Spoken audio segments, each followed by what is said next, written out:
Hi everyone, welcome back to i-TUTOR IAS Academy Tamil Nadu History NCERT series. Today we are discussing chapter 14, that is Indian National Movement. The time period is 1885 to 1905 we are discussing. So why this period is 1885 to 1905 is important because it's a moderate phase of Indian national movement. And it is critical because it transitioned India from scattered local grievances to an organized nationwide political struggle. So that is important here.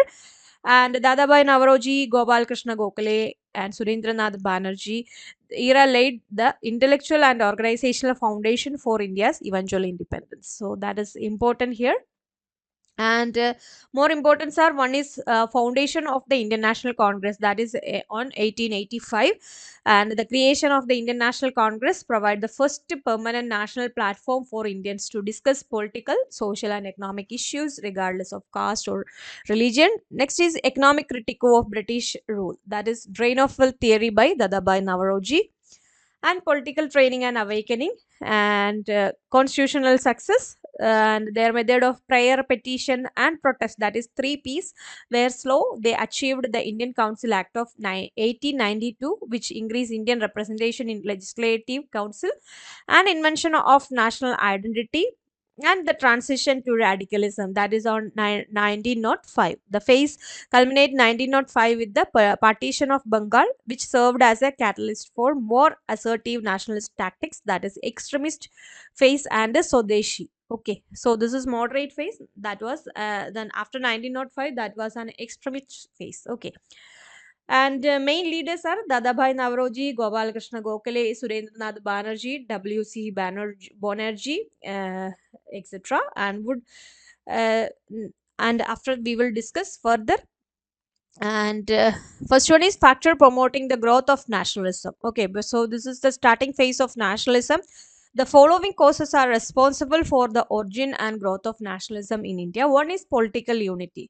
For the first time, the most of the regions in India were united politically and administratively under the single power, that is the British rule. Okay, and it introduced a uniform system of law and government, that is political unity.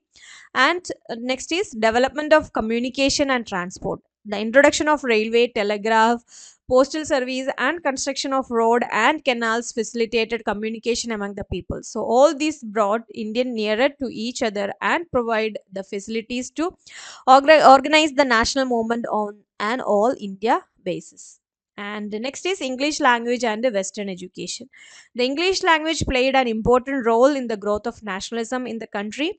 The English educated Indians who led the national movement developed Indian nationalism and organized it, and Western education facilitated the spread of the concept of liberty, equality, freedom, and nationalism, and sowed the seed of nationalism. And next factor is the role of the press.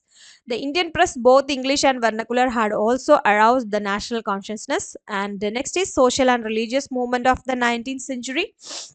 The leaders of various organizations like Brahma Samaj, in last unit we discussed about this, Arya Samaj, Brahma Samaj and Ramakrishna Mission, Theosophical Society, generated a feeling of regard for and pride in the motherland. And economic exploitation by the British. A good deal of anti-British feeling was created by economic policy pursued by British government in India. The English systematically ruined the Indian trade and native industries. So therefore, economic exploitation by the British was one of the most important cause for the rise of Indian nationalism. And racial discrimination. The revolt of 1857 created a kind of permanent bitterness and a suspicion between British and the Indians. The English feeling of racial superiority grew, and India as a nation and Indians as individuals were subjected to insult, humiliation, and contemptuous treatment. Administration of Lytton. Lord Lytton arranged the Delhi Darbar at a time when the larger part of India was in the grip of a famine. He passed the Vernacular Press Act, which curbed the liberty of the Indian press. His Arms Act was means to prevent the Indians from keeping arms. All these measures created widespread discontent among the Indians. And the Ilbert Bill controversy. The Ilbert Bill was presented in the central legislature during the viceroyalty of Lord Ripon, and the bill tried to remove racial inequality between Indian and European judges in court. This bill was opposed by the British residents in India. We discussed in last units. Please refer that. Ultimately, the bill was modified, and thus various factors contributed to the rise of nationalism and the formation of the Indian National Congress. Okay, so here is where yearly political associations are here. The first one is British Indian Association 1851 in Bengal, Bombay Association 1852 by Nadabhai Navroji, East India Association 1856 in London, and Madras Native Association 1852, Pune Sarvajanik Sabha is 1870, and Madras Mahajana Sabha in 1884. So these are some important political association during this time. And in the Indian National Congress. Okay, so this is the one of the first general platform for Indians, 1885. Anal Octavian Hume, that is A.O. Hume. So this is a picture of A.O. Hume. A retired civil servant in British government took the initiative from an all India organization. Thus, the Indian National Congress was founded and its first session was led at Bombay in 1885. So W.C. Banerjee was the first president. It was attended by 72 delegates from all over India. And persons attending the session belonged to different religious faith. They discussed the problem of all the Indian irrespective of their religion, caste, language, and regions. So this Indian National Congress from the start was an all India secular movement embracing every section of Indian society. And the second section was held in Calcutta in 1886 and the third in Madras in 1887. So it started from 1885, and then the second section was on Calcutta 1886 and Madras also in 1887. The history of the Indian national movement can be studied in three important phases. The first phase of moderate nationalism, that is now we discuss in this chapter, 1885 to 1905, when the Congress continued to be loyal to the British crown.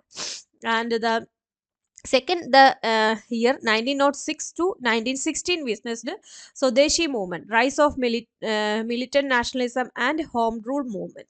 And third phase, the period is 1970 to 1947, known as the Gandhian era. Okay, so Gandhiji played role in this time. So moderate nationalism, this is the first phase of Indian national movement, that is 1885 to 1905. The leading figures during the phase of national movement were A.O. Hume and W.C. Banerjee, Surendranath Banerjee, Dadabhai Navroji, Firoz Shah Mehta, Gopal Krishna Gokhale, and Pandit Madan Mohan Malavya, Baruddin Tabji, and Justice Ranade, G. Subramanya Iyer. And Surendranath Banerjee was called the Indian Burke. He famously opposed the partition of Bengal, and he founded the Indian Association in 1876 to agitate for political reform. And he had convened the Indian National Conference 1883, which merged with the Indian National Congress in 1886. So G. Subramanya Iyer preached nationalism through the Madras Mahajana Sabha.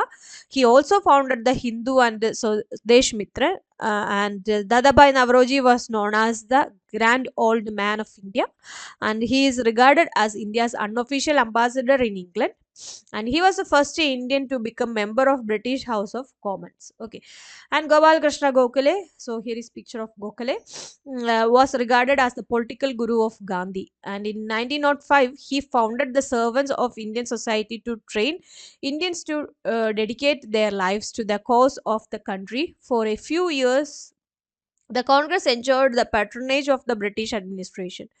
Between 1885 and 1905, the Congress leaders were moderate, and the moderate had faith in the British justice and goodwill. And they were called moderates because they adopted peaceful and constitutional means to achieve their demand. So that's why it's moderate nationalism. Okay, so these are the names of moderate nationalism leaders. Okay, so main demand of moderates are: one is expansion and reform of legislative council, greater opportunities for Indians in higher posts by holding the ICS examination, that is Indian civil service examination simultaneously in England and in India, and separation of judiciary from the executive, more powers for the local bodies, and reduction of land revenue and protection of peasants from just unjust landlords, and abolition of salt tax and sugar duty, and reduction of spending on army, freedom of speech and expression, and freedom to form associations. Okay, these are the main demands of moderates. Method of moderates. What are the methods of moderate? The moderate had a total faith in the British sense of justice and fair play. They were loyal to the British. They looked to England for inspiration and guidance. The moderates used petition, resolution, meeting, leaflets, and pamphlets, the memorandum, and delegations to present their demands, and they confined their political activities to the educated class only. And their aim was to attain political right and self government stage by stage. And the beginning, the British government welcomed the birth of the Indian National Congress. In 1886, Governor General Lord Dufferin gave a tea garden party for the Congress members in Calcutta, and the government officials had also attended the Congress section. And with the increase in Congress demand, the government became unfriendly and it encouraged the Muslims to stay away from the Congress. And the only demand of the Congress granted by the British was expansion of Legislative Council by the Indian Council Act 1892. So these are the methods of moderate and achievements of moderate. The moderates were able to create a wide national awakening among the people. So they popularized the idea of democracy, civil liberties, and representative institutions, and explained how British were exploiting Indians. And particularly Dadabhai Navroji, in his famous book Poverty and Un-British Rule in India, wrote his drain theory. Okay, drain of wealth theory by Dadabhai Navroji is one of the famous one. He showed how Indians' wealth was going away to England in the form of salary, savings, pension, payment to British troops in India, and profit of the British companies. In fact, the British government was forced to appoint Welby Commission with Dadabhai as the first Indian as its member to inquire into the matter. And uh, some moderates like Ranade and Gokhale favored social reforms. They protest against child marriage and widowhood, and moderates had succeeded in getting expansion of the Legislative Council by the Indian Council Act of 1892. Okay, so it's all about this unit. And so far, we discussed the factors led to the growth of Indian nationalism, the birth and growth of Indian National Congress, 1885, and a brief sketch of leaders of the moderate nationalism and the aim and method of the moderates in claiming their demands, the British exploitation of the Indian economy, and the drain of theory by Dadabhai Navroji. So, this much we discussed in this unit. So, today we end here. For more content, do like, share, and subscribe our channel. Thank you so much.